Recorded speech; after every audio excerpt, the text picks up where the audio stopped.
Hello there, friends. I'm Alan. I hold shift out of Frio. And I'm Austin Visions Neal.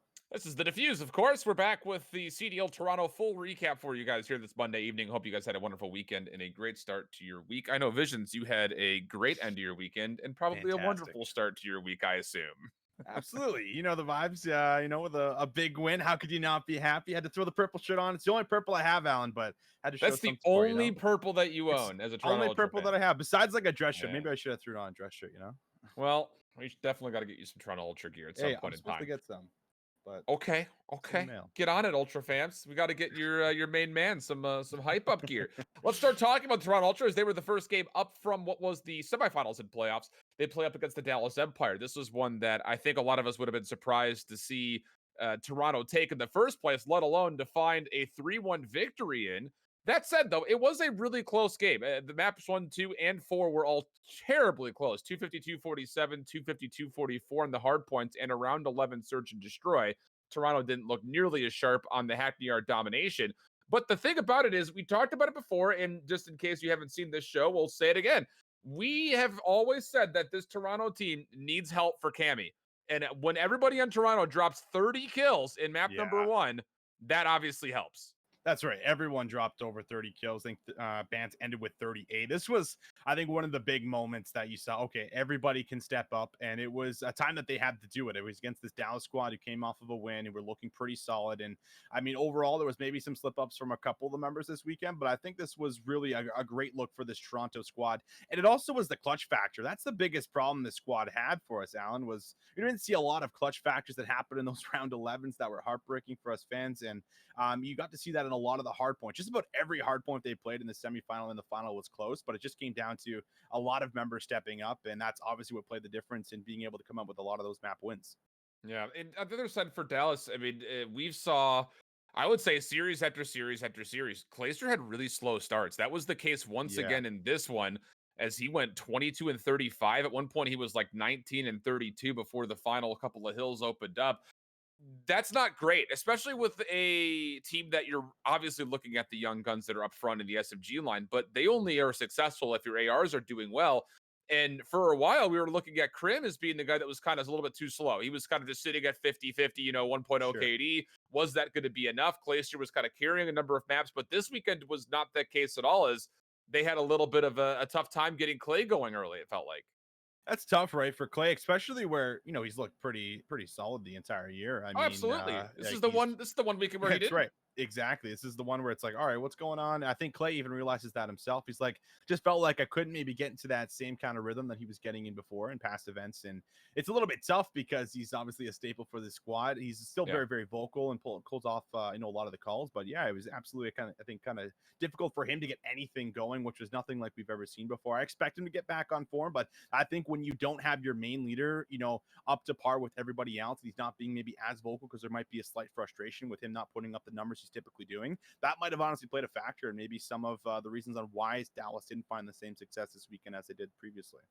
And I think on top of that, you're also looking at a situation where they didn't have the best search and destroy weekend overall. A couple of games that you thought probably they should have had and let go of, one of which was that round 11, obviously, versus Toronto Ultra, but they also dropped the round 11 versus the Atlanta Faze the day previous. So there's a lot of things to kind of look at as far as, is there a little bit of maybe a backtrack from what we saw from Dallas the weekend before, where they were nearly perfect. They went 12 maps in a row. But then you get into this weekend where they essentially play the exact same map mode combos, but they don't find nearly as much success from one weekend to the other. So maybe it was a little bit of lightning on the bottle, like a lightning in the bottle situation. It's kind of hard to tell.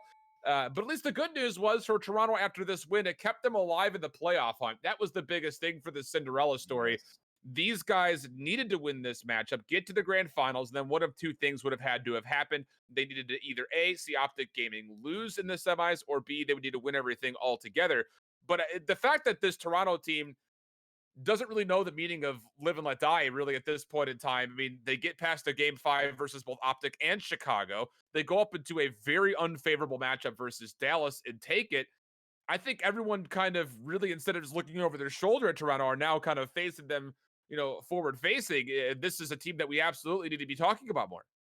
Yeah, I mean, and I agree with that statement completely, Alan. Absolutely, a team we got to talk about more. And I really think it comes down to ever since they added Kleenex, right? This has been a Yeah. complete revamp in the roster. And I kind of looked at it and thought about, okay, like, why is Toronto getting so good? And, really what's been the kind of the pinnacle of their success? And you look at some of the top teams that you have in towards the league. And obviously, a lot of the top teams have really solid ARs with some great SMGs that are just absolutely disgusting and can break kills.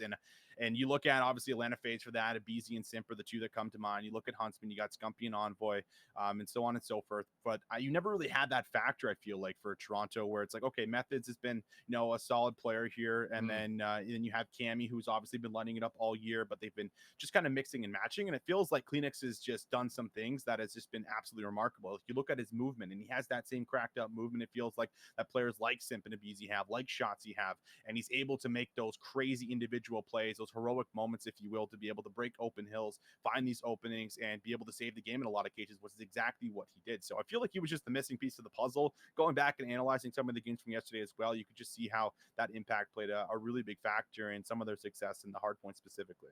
Yeah, the role swap conversation was obviously a very poignant one in Toronto over the last couple of weekends. So, I mean, it's good that they have it figured out, number one, but B, they have figured out a system in which they're obviously very, very successful in. I was stunned to see that Toronto was able to pull that off in 3-1 fashion. But most importantly, in those hard points, how close they were able to not only keep it, but find a way to kind of come back in some of those kind of late into the game, and especially those round 11 clutch ups of one we'll talk as we get into the grand finals. But we need to talk about the Atlanta Faze going up against Optic Gaming LA first. Atlanta had been looking extremely terrifying throughout this weekend, and well, their map win streak would continue here. Although it was a close Petro hardpoint, everything else from throughout that was really not all that close at all. 6-1 on the search and destroy on Petra, where Sip would showcase a 12-1 sniper pistol combination performance. I don't think we've fully seen a sniper have this kind of an outing without picking up a different weapon. It was all like every single one of his kills was either a sniper rifle or a pistol, I believe. And for him to go 12-1, absolutely astounding. And then they would stay on Petra for the domination, in which Atlanta would win by right around 20 points. Atlanta, I would say at this point in time, was looking like the clear-cut favorite. Even though Toronto was able to take down Dallas, in my mind, I was sitting here looking at this Atlanta Faze team saying, no one's going to touch them. They have absolutely perfected their craft once again. Yeah, you make it towards this point without dropping a map. And I mean, all you really can say is a bunch of good things. But I mean, it just kind of shows you again how exceptional this roster is. Simp breaks another record, right? Havoc held the overall S&D KD for as far as the best at 10.0. And then Simp goes ahead and breaks it at 12.0. But I mean, it's got to be pretty scary for as far as Optic Gaming, I think, coming out with the map number 1 loss. And then things just, I think, started to go downhill from there. Like you go back and watch that search and destroy, and Simp goes, 12-1, but you look at what really went wrong, and it just feels like there was no real groove there for the squad. You could see a little bit of hesitation on some of their calls, really passive play. And as you see more and more rounds go over towards the opposing team, you're also, a lot less willing to be able to make risky plays, which it feels like in a lot of cases, search and destroy Petrograd, you kind of have to do, besides just going for the traditional run it into A, play the 50-50s, and let's see if we can try and break the setup. So I feel like that's not what really happened there for Optic Gaming. And as much as a couple players I still think are holding really consistent, like the new guys, I just think that there was just a lack of flow. They probably couldn't keep up with maybe Atlanta Faze as well. They were really hot, and I think they showed that in this series specifically when they were able to just run away with the 3-0 here uncontested, really. The other thing that I'm really enjoying about the Atlanta Faze is over the last 2 weeks, they have played every single map mode combination with the exception of the Azir Cave hardpoint, which I think really, again, shows that their versatility is going to be incredible when it comes down to their position in the playoffs, which, of course, as they win this game, they were able to knock out the Optic Gaming LA from the top 8 spot while also securing their number 1 spot overall. And for Optic Gaming LA, we talked about this at the beginning of the weekend. We talked about it at the end of the previous weekend. It's going to feel really bad when you've got only one of the two between Optic and Toronto making the top 8, because both absolutely deserve it. In my opinion, based on how they've played over the last couple of weekends, Minnesota Rocker absolutely do not deserve to be in the top 8. But for Optic to come out and miss as badly as they did versus the Atlanta Faze, really with the only exception being that St. Petro hardpoint, how are we starting to see that maybe this Optic team is not ready to be in the top 8 yet? Yes, they've had a couple of great performances, but we talked about the fact that they didn't necessarily play up against the toughest opponents when they started to immediately add up Draza and Hollow. They played Florida twice, and Florida had their number. And then beyond that, Yeah, they beat Chicago earlier on in the weekend, but that was a tight affair in which I think a lot of people would say they're lucky to get out with a win. I mean, I think I do agree with you on the other hand, and like kind of flipping the other side of the coin here for as far as what we got from Optic Gaming. I feel like they're still going through that phase of, yeah, they're trying to synergize with each other. Yeah, they added Draza and Hollow pretty recently, and maybe it's not all there. And it almost seems like they lack the same problem that Toronto had for as far as not being able to clutch up. Because if you go back to that map 3, like they were actually in control of that map 3 up and towards that 2 minutes and 45-second mark where they had a 30-point lead. Atlanta Faze then turned that in towards a 3-cap, spawn trap them, and it just feels like, oh man, this looks like it's over for Optic. They weren't able to get control of the home flag again. And I think that maybe, you know, that very likely could have went to a map 4. Maybe they have a chance of being able to clutch it up and bring things back in reverse sweep fashion. But it just seems like they weren't able to clutch up. They weren't able to hold on towards what they had in that 30-point lead. And from there, Atlanta Faze obviously were just able to clutch things up like they typically do and like they have been doing this entire year. So it almost just feels like the factor for me right now for as far as where they're at, and they might just need more time. I feel like this month of practice really is going to go a long way for them. It's just a matter of whether or not people like Slasher, I think, can kind of stay cool and go in towards champs with an open mind. The one thing that I'm a little bit concerned about, like I want to spin a positive into a negative, is this was a team that was 0-5 in domination before this weekend had started in their last 5 matchups. They exit this weekend of 3 of 4 in victory fashion, but 3 of those were on the same map. And I'm just again wondering about Optic, like, okay, we're trying to play catch up really quickly here. We have to hard veto one of these maps per mode, and we got to focus on the rest of them and hope that we can get a pool that looks good for us. Yeah. It's going to be one of those things that I feel like if as they move in out of the top 8 now in the losers bracket, they're going to have to ride off of being a little bit one-tricked, mostly because of the fact that they don't have as much time to prepare as other teams do. Now, again, they have a couple of weeks to kind of get themselves more well-rehearsed on other maps and modes, but I'm just a little bit worried that with the success that they found solely on Hackney domination, that they're going to take that mindset into other modes as well. Like, all right, let's just be really, really good at 1 or 2 maps for each mode, and then we're just going to hard veto out one of them. It's going to make them, I think, extremely one-dimensional, but we'll see. Let's see if they can ride through and the skin of their teeth through that one. Again, it's going to be tough starting in the losers bracket with no extra life there. But then we have our grand finals. Atlanta would play up against Toronto. I don't think a lot of people had this one predicted, but we were happy to see it, I think, after the end of it, as this one would start off extremely close. The first Gunrunner, 250 to 247, the second time that Toronto has seen that same scoreline on Gunrunner Hardpoint in the same day. But then you also had the Arklov Peak to consider, which is an immediate bounce back for the Atlanta Faze, who smoked Toronto 6-0. Simp once again went completely uncontested, as Cammy really could not find a way to outsnipe him. But then from there, back and forth, until we got to that round 11 in map 5 with Methods and his huge 1v2 clutch up to give Toronto the win. It boosts them not just into the 8th position in the standings, but one step further, they'll be the number 7 team with their 3-2 victory versus Atlanta here.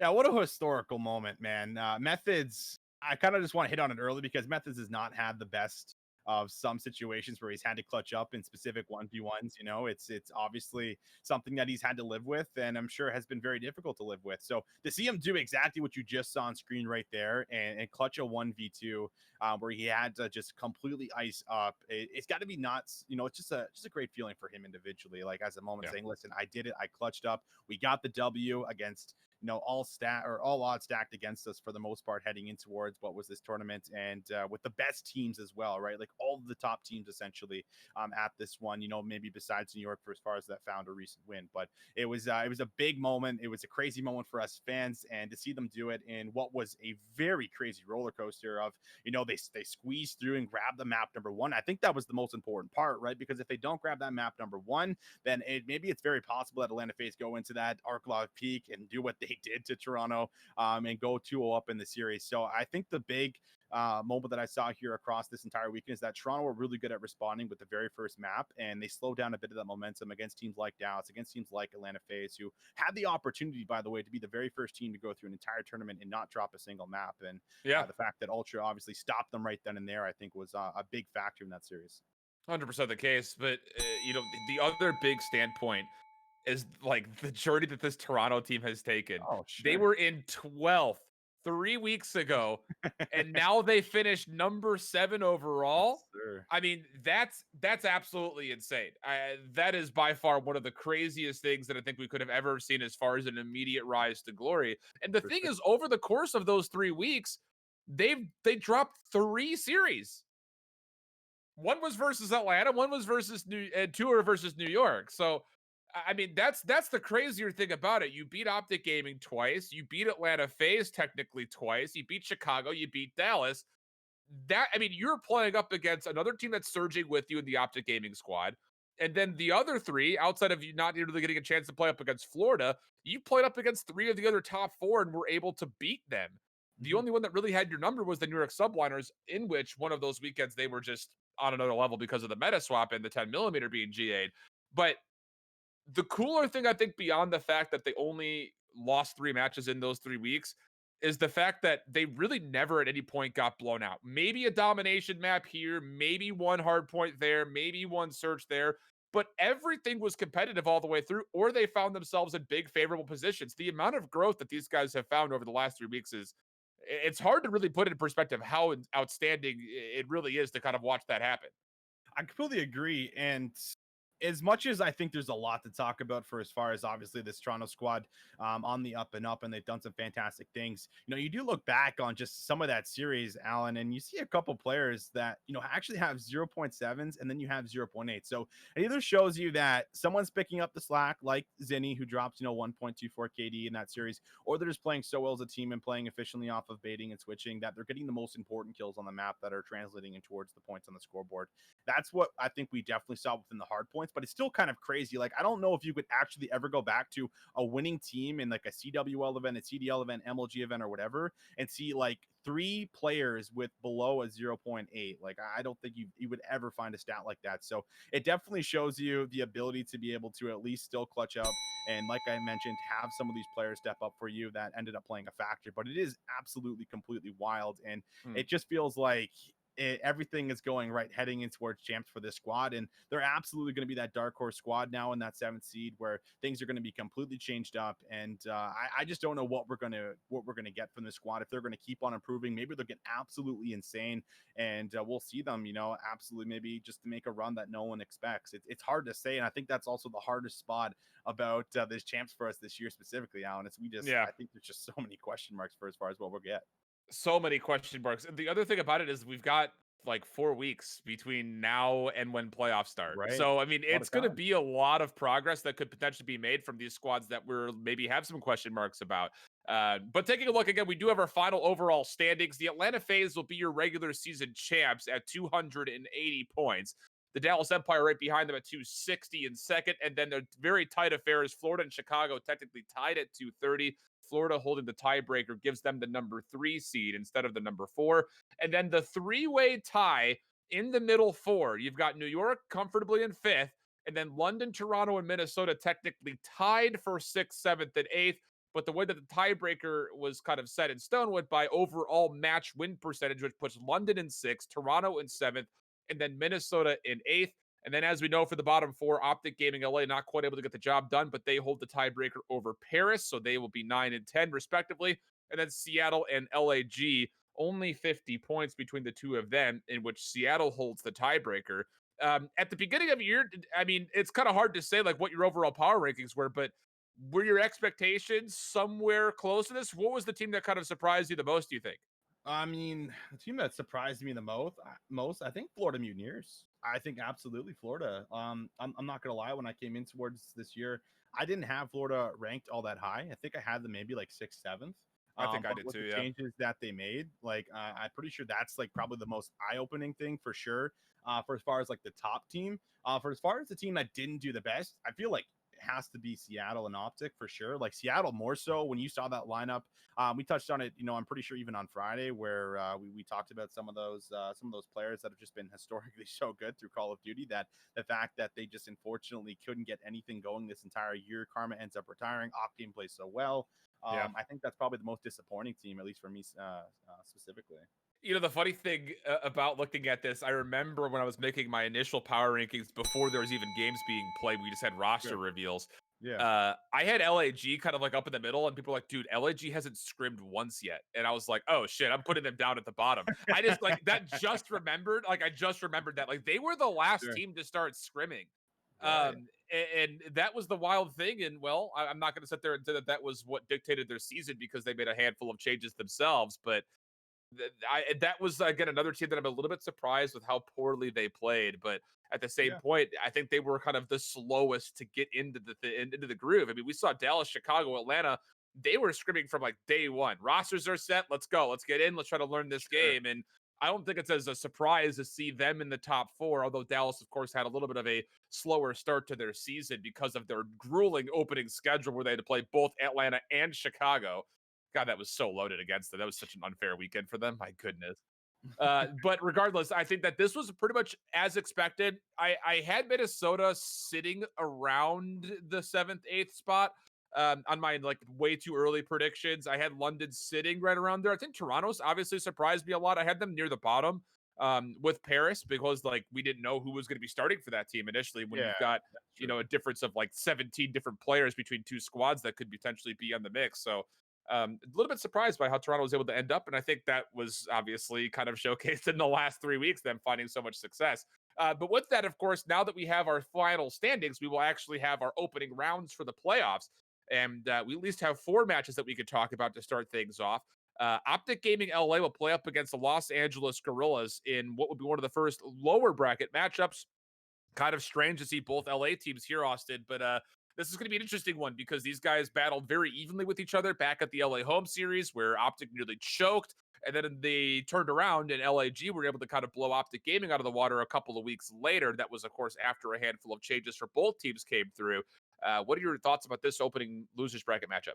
I think the opening matchup, I'm still going to favor Optic Gaming. I mean, kind of Yeah, me coming off too. my previous point, right? Like, yeah, they're going to have a lot of practice. LNG just, they haven't showed me anything like, even individually, right? I think we touched on that. It's like who individually is like the superstar for the squad? Who's going to be able to kind of take over a game? And there's no one that really comes to mind. So I think that's my biggest problem, honestly. And I still think that Draws and Hollow have a lot to prove, assuming they're going to be able to handle things under the pressure and the nerves, which I believe that they're going to be able to do based off their performances thus far, with as much as there's pressure from the organization behind Optic Gaming itself too, right? So a lot to live up to, and I think they've been handling it pretty well. So I honestly give this one probably a 3-1, maybe even a 3-0 if Optic Gaming, I think, comes out swinging and gets a lot of good practice heading into August.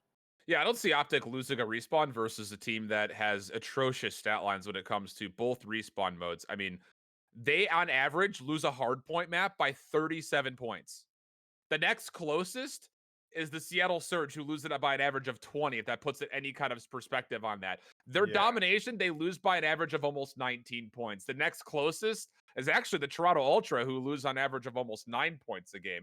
But I mean, it's just like it's one of those things that we talked about it with Seattle and Minnesota is like when you're looking at this dam that you just built and it's leaking water, do you just have to slap patches on what's leaking the most amount of water? Because like there's too much to fix here. And yeah, I think that if LIG, their best chance is to win a search and destroy versus this Optic team. But I've got this one a 3-0, man. If they were to Yeah, play today, I think it would probably. be a 3-0 100%. I agree. Yeah, I mean, there's probably nothing else you can really say. I just don't think there's too many arguments you can make for LAG to say, "Oh It's yeah, hard. I can see them winning in a map 5." It's like, well, I mean, can you? Like, I don't really think you can unless they just do something absolutely, incredible over this month, which I don't think is going to happen because I also don't think there's a real leader for that squad either for me. Yeah. So I don't know how someone really directs them on top of it. I mean, we hear that in the comms too, right? Like, Yeah, it's just a exactly. lot of. It sounds like public comms, like pickup Yeah, it's squad casual. comms. Like Sure. here, this guy's here. I died here. I see this guy there. It's not a lot of field generaling going on. And even in the weekend where they brought Saints back into the mix, where they did well, they still got smoked by Florida. They lost to Atlanta. And yeah, you're pretty fortunate to get over Chicago in that instance, where again, their search and destroy was one of the biggest impacts of why they were able to do it. But even in that stretch, they've won one domination in the last 4 outings, man. Nothing else has even been close. I mean, they were getting smoked. I've got that one 3-0 for sure. And then we got Paris versus Seattle. And I think that, maybe a couple of weeks ago, we would have thought, hey, this is going to be an even matchup. But after Paris looked as good as they did Yeah. at the London home series, I think that they've obviously got a pretty good feel for what they need to do to get over some of these lower teams, one of which is just be better at search and destroy. Be better at search and destroy. And I think this one really is a tough one to predict overall because you got Paris Legion, like you said, are coming off really hot. But that's the only real spurt we've kind of seen from since we saw them on land at the beginning of the year, where they obviously looked a lot better and a lot more consistent. It's just so wild to be able to say, yeah, I could see Octane being knocked out in the first round of COD It's Champs. tough. It's like to say that's like insane, but I mean, based off of the results and based off of the records and stats, like that's an argument you can also make. I actually have this one probably going to a game 5, I think, because I really think that Seattle just like there's no way with this roster and this veteranship that they're going to accept like a 3-0 or something like this, even based off of what's been happening this year. So I have this one going in 5, but I do think Paris Legion is going to actually clutch this one out within the search and destroys. Lucas looked really good with the snipers on some of these longer range maps. So yeah, I think they take it in 5. Yeah, I'm right there with you that Paris is going to win, and for me, it just comes down to domination. I think what is the map going to be? Paris on Gunrunner, much better than Paris on Hackney Yard or St. Petra when it comes to what their domination looks like. So if they can get a chance to play Seattle, who's looked a little bit more weak on what is their best mode, by the way, their best mode is domination, but they weren't able to win a single one this last weekend, and neither of the games were even all that close.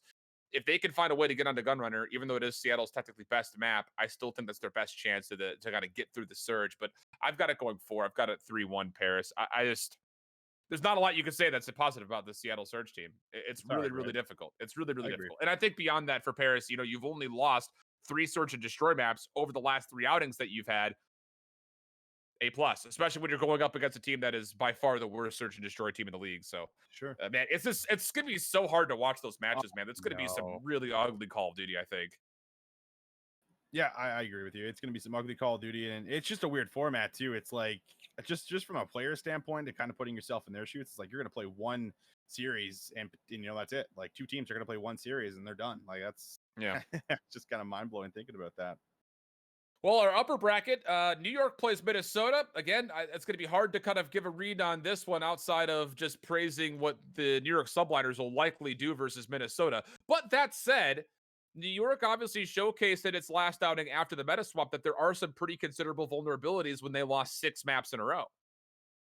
6 maps in a row. And man, Alan, like this is a really interesting matchup for us, right? For the very match 1 that's going to come through, because Subliners look great, but I'm still not convinced that they're going to be able to make a deep run. But I definitely assume they're going to have to beat Minnesota Rocker. Like Minnesota Rocker hasn't done any changes besides Alex having a bit of a hand injury and getting us, just a small substitution. But other than that, like you haven't seen any progress. You haven't seen anything that's come through. And I've just seen the face of God RX with the previous weekend like coming in. It's just like, man, like these guys just look crushed now, and like it doesn't look like there's like a regain. Like everything's went so wrong for such a long period of time that I almost just think that it's just like a mental barrier, honestly, at this point in time. And I don't see anything changing for as far as a month. Like Rocker, yeah, they get the win against I believe I forget what team they ended up playing against, but they ended up grabbing a win in Azure Cave. And it might have been against Atlanta Faze, but other than Florida that, Mutineers. Florida Mutineers, sorry. And other than that, like that's the only time we've really seen them win as of recent within like some respawns. It just seems like they're just completely crushed. I don't know how you make an argument for how they end up just coming out of nowhere and beating Subliners here in this matchup. Yeah, I can't make an argument for them, but I think we can throw some consideration out to the fact that New York is not a great search and destroy team. They're an inconsistent domination team unless you play them on Hackney Yard, in which case they're good. But that's kind of the thing. I think this is going to come down to simply if you're Minnesota and you take a look and say, all right, New York, they like to play Gunrunner Hardpoint, they like to play Petro Search, they like to play Hackney Yard Domination. Let's prepare for what the map set will likely look like. These guys, like we talked about, they hard veto a lot of stuff. They hard veto Azure Cave, they hard veto Piccadilly, and they hard veto St. Petro Dom. Yeah. If you know that and you can kind of start planning now for what your likely map set is going to look like, I think Minnesota could actually beat the New York Subliners because they are essentially a little bit one-tricked as far as what they like to play. So you're not going to see Azure Cave. If you take away their Gunrunner Hardpoint, what does that leave you with? Let's get ready to go on Hackney, Ramaza, and Petro. If they're going to hard veto Piccadilly on Search, they're going to want to play Ramaza or Petro. Ban out one of the 2 of those. Get ready to play on Orklov Peak, Gunrunner, and one of the 2, Ramaza or Petro. And then from the other side, they're going to veto Petro. They want to play Hackney. Just get good at Gunrunner Dom. I really do think that if If Brian Saint's looking at this matchup objectively by what the New York Subliners like to do, I think this is a team that is very easy to counter in the winners bracket. Probably the easiest team to counter right now in the winners bracket, considering that they're number 5 seed.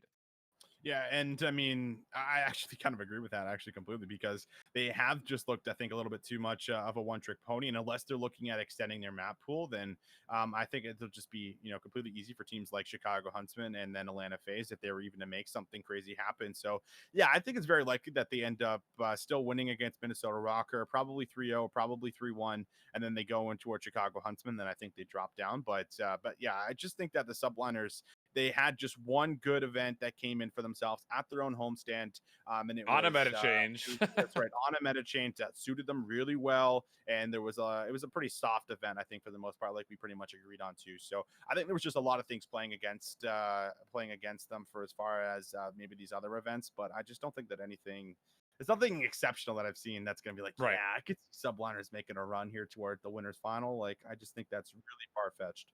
I know that there are people out here who think they do, though. Nick Schott's one of those Sure. guys. He's got him making it top 3, and I'm like, I don't know about that. yikes. I don't see that happening.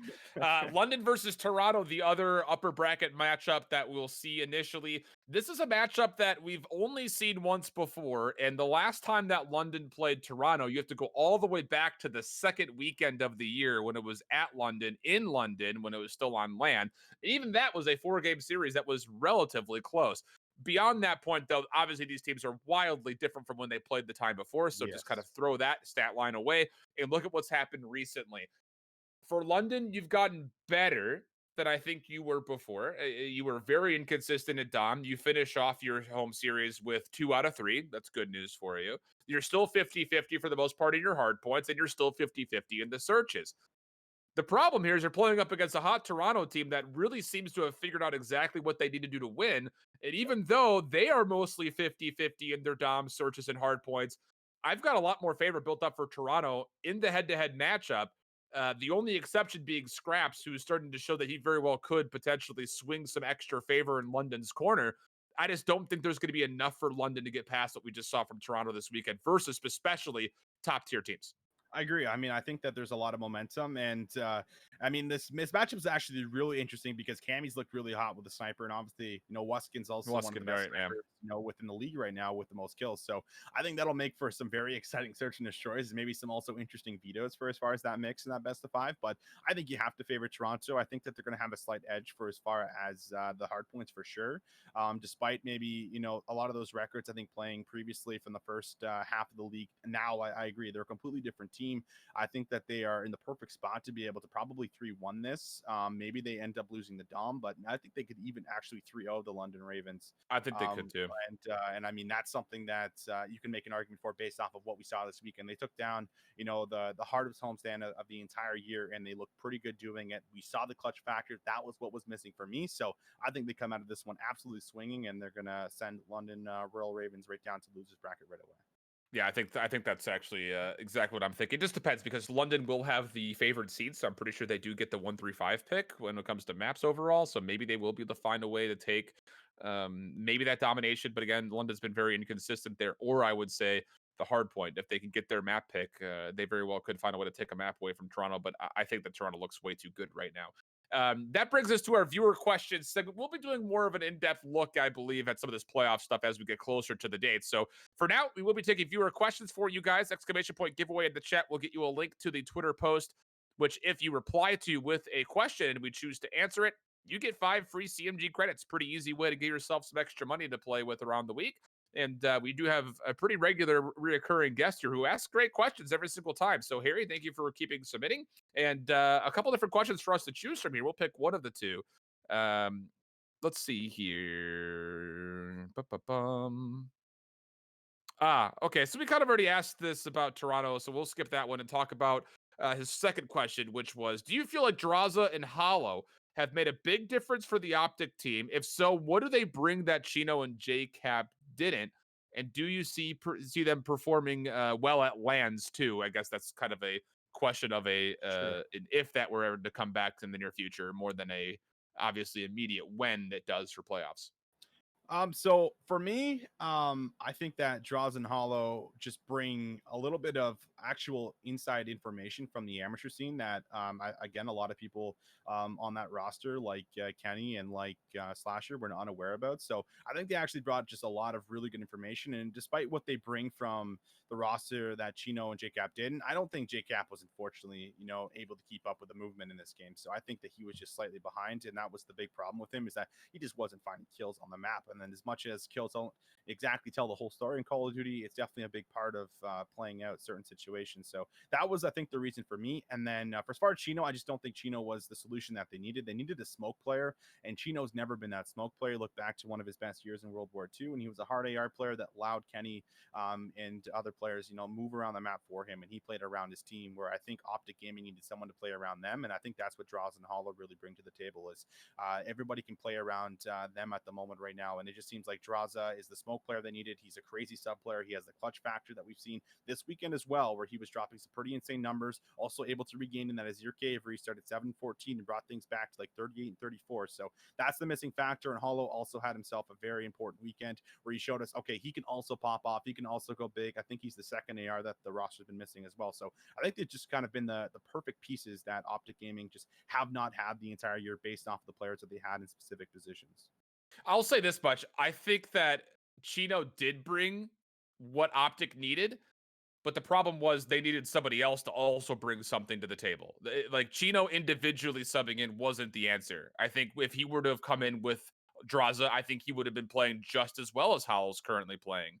Or maybe I won't say vice versa, because Draza fills a different role than Chino would. But yeah, I think that the big X factor here is Draza first. I think that he individually has made this team a much heavier competitor than what they would have been able to find with really anybody else. I think that Chino with Draza, you would see similar instances of success, though. I think they would have played just as well at Chino instead of Hollow. Not to say that, those players are evenly skilled. I think Hollow, has proven himself a touch more. But the thing about it, I think that Chino still would have been a good factor to this team with Draza in the mix. I think Chino by himself, though, was not enough to get Optic over the hurdles they needed to get through.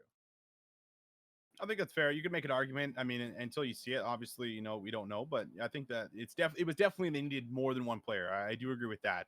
It was a multi-roster change that needed to come in towards the mix, and we saw that, and then we saw improvement. And I also think that was a really big regain moment for someone like Slasher as well, who's very emotional, has that mentality very similar to Jordan. Sure.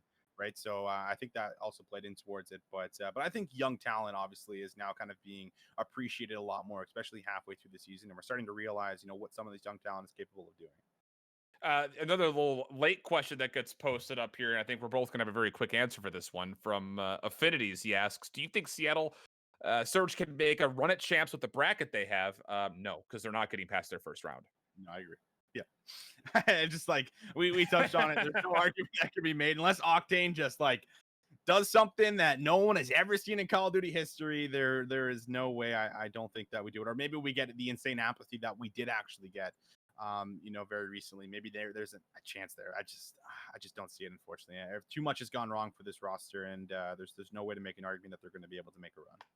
I'm not sure. So let's just, again, if you're Seattle, you would have loved to have played up against Los Angeles Guerrillas first, because out of your 50 points, LAG is giving you 40 of them. But I think it just comes down to who comes out of the winner's bracket to play you next. I actually don't know. And maybe the COD League graphic has it set up a little bit easier to read as far as who comes through. Loser of match 2. So yeah, so if Seattle beats Paris, they would have to play up against either Toronto or London, and I don't like that matchup for Seattle at all. If they were to get Minnesota, maybe if you get Minnesota, but they're going to get the loser of London and Toronto, and that's even if they beat Paris, which I don't think they will. I don't have them beating either of those two teams. I mean, yeah, I kind of agree with that as well. Like, they're really good search and destroy teams. It feels like, especially if it were to be Toronto, then I think that they would have no problem regaining and bouncing back and taking it down. Same thing with London. There's a lot of players that I don't think are willing to accept a loss that early in towards the tournament. Hard to say what the matchups will really be until we end up seeing them, of course, unfold. But I think I completely agree with you. Unfortunately, just Seattle Surge, man, there's too much that needs to be fixed. And they have a month to do it. But I mean, they've also had the entire year to do it, and we haven't seen any real improvement. Yeah, I'm right there with you.